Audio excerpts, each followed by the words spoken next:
What is going on, ladies and gentlefish? This is the Croc to bring you a Pokemon TGB Dual Gold Silver Crystal Wi-Fi battle versus the one and the only Xenon 3120. Let's not waste any time. Let's get right into this battle. It was like an hour and something minutes long, but I got it down to 14 minutes. So let's see what we got. He's going to lead a T-Tar here. I'm going to lead with Phoenix Wright. I figure, I have the best defenses.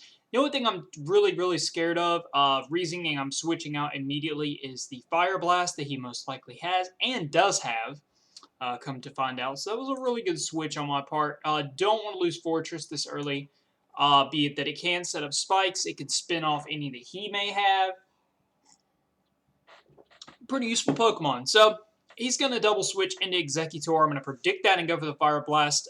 Considering I like the HP bug, I think Fire Blast is just as good. It does a pretty significant chunk here, and I'm going to hard switch into a lot of Heart, predicting Psychic.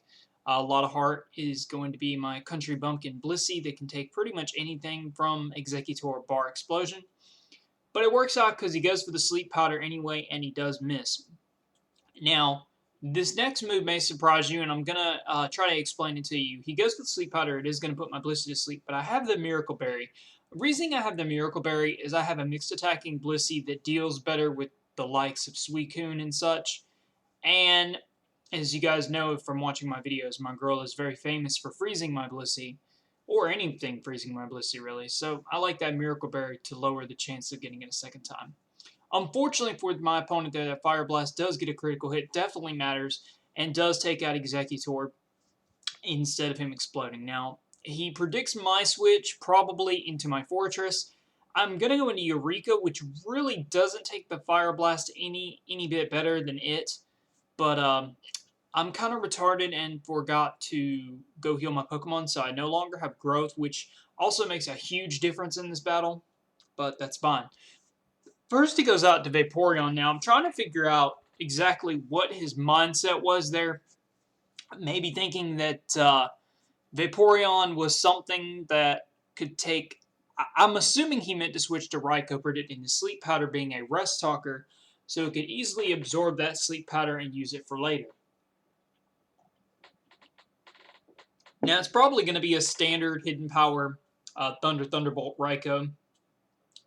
He makes a switch into Skarmory, and that's perfectly fine by me. I'm going to go back to Phoenix. I can set up a Reflect if I want. The main thing this thing can do is Whirlwind me out and Drill Peck me to death, and possibly steal my leftovers that I don't have. I'm actually carrying the Polka Dot Bow. For those of you that don't know, for most of my videos, the Polka Dot Bow raises normal attacks in Gold, Silver, and Crystal by 20%, and it is probably the best item, in my opinion, in the generation. I'm going to double switch to Darien. If it is a Growth Vaporeon, 95% of Growth Vaporeon do not run Ice Beam, so that gives Darien a chance to haze those off if need be. And he's going to double switch to Maestro. Now, I'm going to kind of use a little bit of Z's Master Set running Substitute Dragonite, but it's Sub Punch Thunder Haze Knight. It is a beast. I absolutely love this moveset because it hits things so nicely. So, going to play it safe with the Rock Slide. With the Reflect up, Rock Slide will not break my Substitute, which is just really awesome for me because that bulky HP that Dragonite possesses is going to allow me to go for this Thunder on this turn and get the Paralysis-ness on the Machamp. Now, Machamp can continue firing off Rock Slides. That's why I make a double switch here. I go to Objection myself, predicting him to go for the Rock Slide and to take it ever so nicely. And then I get leftovers. I think he got a crit because that did a little bit more. And he's going to follow it up with his own Cross Chop. And the Hax is going to pay me back. And he's going to, unfortunately, crit my Machamp. And it's out of the game. Which really sucks because I really need it later. Now, I'm going to go straight to Phoenix here. Now, my thought process now is he's probably going to go to Skarm, predicting my explosion. So this is a perfect time to set up spikes. He's not going to risk losing his Machamp to an explosion to try to Fire Blast me, so I just outplay him and go for the spikes here. And then I'm going to set up Reflect, because Skarmory really can't do a whole lot to Phoenix. I'm going to want to boom on something later. Main targets I'm looking at is either the Vaporeon or the Raikou. Both would be great to be out of the way, but this Skarm is the main thing in my way of my main sweeper. So I'm going to switch here into a lot of Heart. I do have the Heal Bell, so Toxic's not that big an issue. And I also have Thunder. I'm trying to remember what he switches into. Me and Xenon had this battle, I think, yesterday or the day before. Yeah, he's going to switch to Vaporeon, and I'm going to surprise him on the switch with a Thunder. And that's going to do a very nice, significant chunk to Vaporeon. Unfortunately, no paralysis. But I do still feel pretty good about it. You know, I feel like Thunder is a good, easy 3-shot. So T-Tar is going to come in here. No reason for me to stay. I'm going to go to my Sweeper Gotcha. And what I'm kind of thinking, if this is a Roar variant, what I'm going to do is let him bring in Scarm. I'm going to curse one time. I'm going to go ahead and blow him out. Because if he has Roar as opposed to Whirlwind, which most Scarms don't, but anything that does have that, I can beat him out because my Roar will be slower. So, yeah. After the curse. Now, I'm going to go ahead and go for a return. The fact that I have the Polka Dot Bow, yes, he's going to go into his Scarm, but it does do a nice little chunk here, considering that Scarm is a defensive beast. And the poisons really not making too much of a difference. I decided to roar him back out, and you could see Kangaskhan takes that Drill Peck like it's nothing. And I'm just spike shuffling around, just dealing as much damage as I can. It's kind of funny. Thinking of my obsession with Ace Attorney, Clefable fits me a lot more, but that's kind of my girlfriend's signature Pokemon, and I really don't want to take that from her. But when Clefable attacks, you know, she does the Miles Edgeworth finger, so kind of cool stuff there. Gonna switch Gotcha out. I'm going to go back into Darien here, and Darien can handle Scarm quite efficiently. And Xenon makes a great play here, seeing my substitute coming in, just decides to blow me out. A dangerous play, too, because I could have gone straight for Thunder, and that would have spelled partial doom for Scarm, but I decided not to go for the Thunder. I wanted to set my substitute up because I knew he couldn't break it, but maybe with 3 Drill Pecks.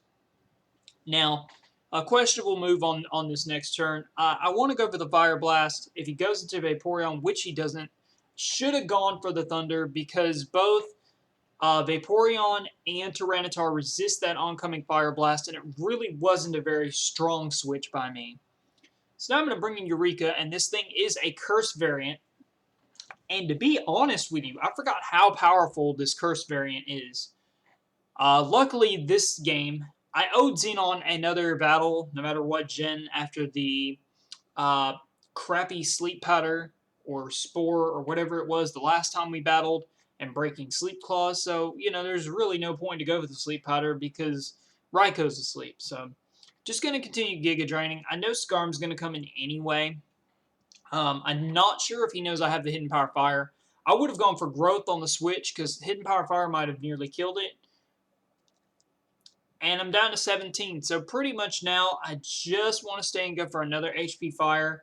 There really isn't any reason for him to switch because he's not threatened by me. But I want to bring this Scarm down as low as I can. Again, Scarm is the main thing stopping my Kangaskhan from doing anything. But my other mistake in this game will be the fact that I'm not going to get a Heal Bell off to wake Kangaskhan up before Blissey has to go down, which is very unfortunate. The cool thing about Kangaskhan that I've noticed is it can take up to 3 Thunderbolts from Raikou at full health and rest him off. It almost seems like it'd be a great rest talker, but the fact that it has the Roar is what makes it so much more effective. I don't know. Just kind of a thought process. Now, going to go for Thunder. I'm going to take the Skarmory down. 2 down on his side, 2 Pokemon status, and 2 Pokemon. I think I've seen everything on his team. Now here, why I don't go for Heal Bell, well, it really doesn't matter because it's faster. But I didn't get a Heal Bell off, which is kind of terrible. So I'm left with 3 Pokemon. I've got to go into Darien. My thought process with this is basically, well, if he curses, I'm going to be screwed. If I get a Dynamic Punch off, which I do, it's going to take him down. So that lovely 4 times weakness Dynamic Punch takes him down, and we're at a 3-3 game. He's going to bring in Maestro now. Maestro is already paralyzed, so the cool thing about this is that since he's paralyzed, my idea is to go to Phoenix. He's not going to go for Fire Blast. I asked him just to make sure it wasn't a misplay call. I said, did you go for Fire Blast? He said, no, I went for the Rock Slide. I said, I figured you'd go for the Rock Slide, so I wanted to get Phoenix in. Now, my thought process here, he's probably thinking I might reflect predicting him to continually go for Rock Slide to continually fight Dragonite, but as he switches into Raikou, I'm going to catch him with that Polka Dot Bow Explosion, and that works out nicely for me because Raikou was a big issue now that my Blissey has gone down. The fact that HP Ice would have two-shotted Darien, and I would have had a major issue with it with Kangaskhan. Now, you're going to see here in a couple of turns, I kind of catch a little bit of stupid here, and I'm not really sure why. I'm just going to continue firing off some Thunders. Now, the main thing here in this entire battle is, unfortunately for my opponent, there was a lot of Parahacks on Xenon's side. As to how much it affected the game as a whole, I'm not really sure. I would say very much. Most likely, looking that he has the Cross Chop and the Rock Slide and the Fire Blast most likely, it's almost no chance that he has rest, so I'm not really concerned about him healing his HP. And I've already seen that he doesn't have a Beller, so that paralysis is there to stay. Now here, I'm going to come in and go to Gotcha, and I'm going to just, like, keep switching out and start counting sleep turns. Now, why I did this, I should have attacked, wasted turns of sleep, and been able to rest, because I was thinking return from that range would easily take my stir down. So, really bad misplays on my part, not going for attacks, because I'm taking those Rock Slides ever so well. And I was like, well, I'm going to wake up on this next turn, I'm going to wake up on this next turn. I've still got 2 turns of rest to go. I've got another turn. And Xenon's like, you know what? At this point, I'm just going to go for the Cross Chop and take this Kangaskhan down. I'm not really sure what he's trying to do.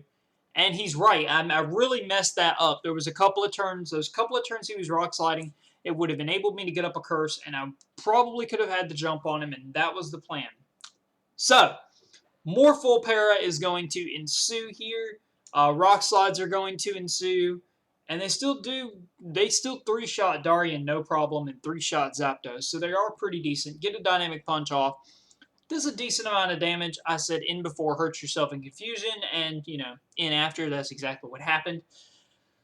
I don't know, Darien, he's going to go into Vaporeon. I'm going to surprise him with a Thunder on the switch, and nearly kills him. Why I don't Thunder here is beyond me. But, you know, it is what it is. The chance to take out this Vaporeon was almost too good. I think there's 2 crucial points in this battle.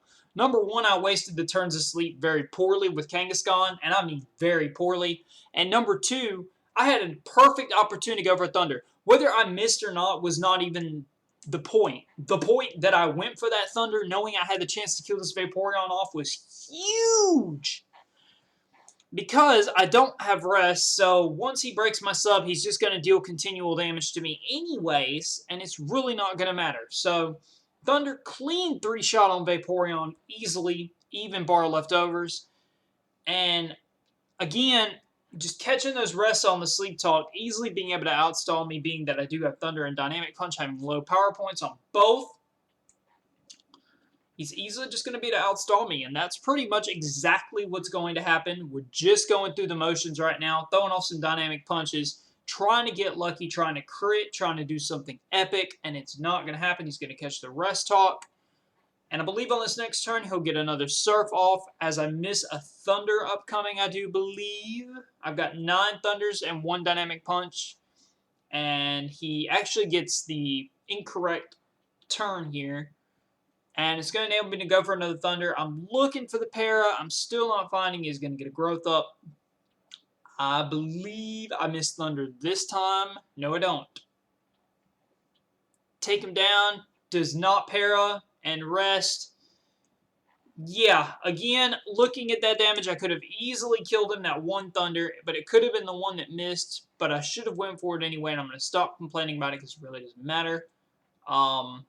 Once Thunder goes down, obviously Dragonite cannot hurt this thing, which is fine. Extreme Speed would have been cool too. I am kind of considering it, but I kind of like the sub-haze thing. It's kind of cool. So I'm just going to start firing off hazes, just, you know, again, a pride issue. I mean, there's really nothing I can do other than crit with Thunder. So, you know, that's fine. either way, a couple things going on. I have uploaded my first video to Pokemon Crossroads for one of my friends' channels. I was denied for what I was doing. Apparently, I don't understand exactly what all in other people's eyes is not legal on my channel, I guess you would say. But I give credit to everybody that I use stuff from, and it's whatever. But I've got a big thing coming up with Xenon. We're working on something pretty big for the Pokemon community, and I've kind of got Diego in on it too. So you guys need to keep an eye out for that because it's going to be really big when it happens. And I've got my own little thing that I'm also working on. I did it yesterday. I'm not really sure how good it worked. It's probably going to be up tomorrow.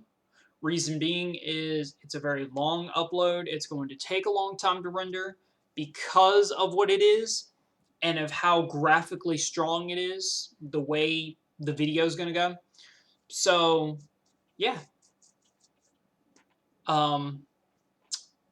Couple props and a couple things while this battle is finishing up here. Thank you, Xenon, for everything. Truly, just don't even know. You were talking about bringing more interesting things to the table. I've got even more ideas now. Things probably that you never see. I'm going to start doing some more Yu-Gi-Oh things. I'll do some more Pokemon stuff too. But I found a lot of new stuff with Yu-Gi-Oh that I want to try. So at this point, I really can't hit him. It's just a fact of when he gets a rock slide off, he's just sitting here in Parahax land, getting Parahaxed. I probably don't know if I really wanted to reveal exactly what was going on, but I'm glad I didn't. I just said, keep an eye out for everything going on. Thank you for 91 subs. Thank you for where I am. I'm going to be working Xenon and Ace, and a lot of people have given me a lot of advice with my channel and such. You won't have to worry no matter what happens, whether this big idea goes through or not. I will still be doing videos, and I just don't see exactly where I'm doing wrong in my channel. But regardless, thank you guys. Thank you, Xenon. Thank you, A-Star. Thank you, Ashley. Thank you, Sabi. Thank you, everybody that has been around, and E-Ra, and everybody that's been helping me lately.